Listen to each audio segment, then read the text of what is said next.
पुढची बातमी पाहूयात। अजित पवार यांचा विमान अपघात झाल्यापासून एक नाव कायम चर्चेत आहे। आरोपांच्या केंद्रस्थानी आहे ते म्हणजे व्हीएसआर कंपनीचे मालक व्हीके सिंग। अखेर अजित पवार यांच्या विमान अपघाताप्रकरणी सीआयडी कडून व्हीएसआर विमान कंपनीचा मालक व्हीके सिंग यांची 8 तास चौकशी करण्यात आली। मात्र सीआयडी चौकशीवर रोहित पवार यांनी सवाल उपस्थित केले। पाहूयात। मी सुरुवातीपासून सांगतो व्हीके सिंगला वाचवलं जातं। या चिरकुट माणसाला वाचवण्याच्या नादामध्ये अजितदादांना मात्र त्या ठिकाणी न्याय देता येत नाही, ही फार दुर्दैवी गोष्ट आहे। काळा बाजार करणारा हा जो व्हीके सिंग आहे त्याला पोलिसांच्याच काळ्या गाडीमध्ये, काळ्या काचेच्या गाडीमध्ये बाहेर काढण्यात आलं। गुरुवारी व्हीके सिंग यांनी सीआयडीच्या कार्यालयात हजेरी लावली।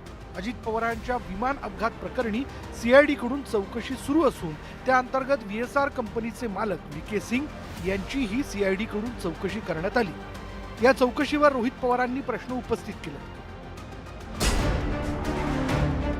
चौकशी दरम्यान व्हीके सिंगची शाही बडदास्त ठेवण्यात आली। व्हीके सिंगनं सीआयडी ऑफिसमध्ये क्रिकेट मॅचही एन्जॉय केली। मॅच पाहता यावी म्हणून सीआयडी कडून खास व्यवस्था करण्यात आली होती। रात्री तर काळ्या काचा लावलेल्या पोलिसांच्या गाडीतून पाहुण्याप्रमाणे त्याची पाठवणी केली गेली असे आरोप रोहित पवार यांनी केले। पण कितीही काळे पडदे टाकण्याचा प्रयत्न केला तरी सत्याचा सूर्य उगवल्याशिवाय राहणार नाही असा इशारा त्यांनी दिला। 11 साडे11 वाजता व्हीके सिंग सीआयडी कार्यालयामध्ये आले असं आम्हाला कळलं।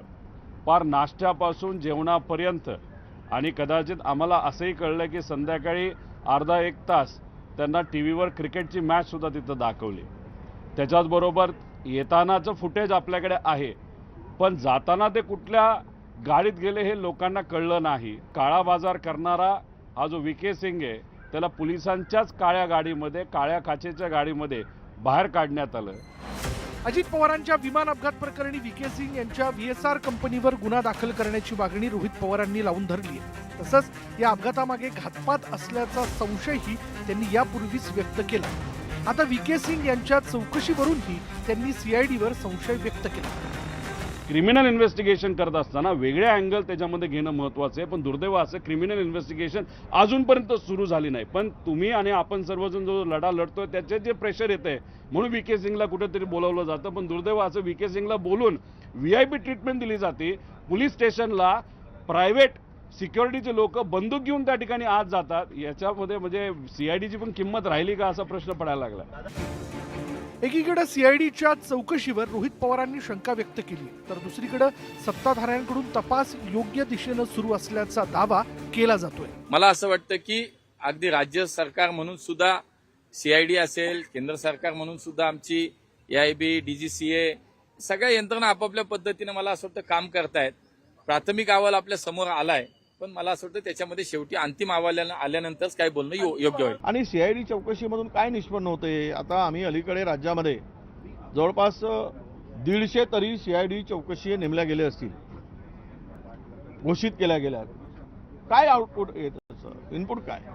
हे सगळं काही वेळ मारून नेण्यासाठी केलेलं काम आहे।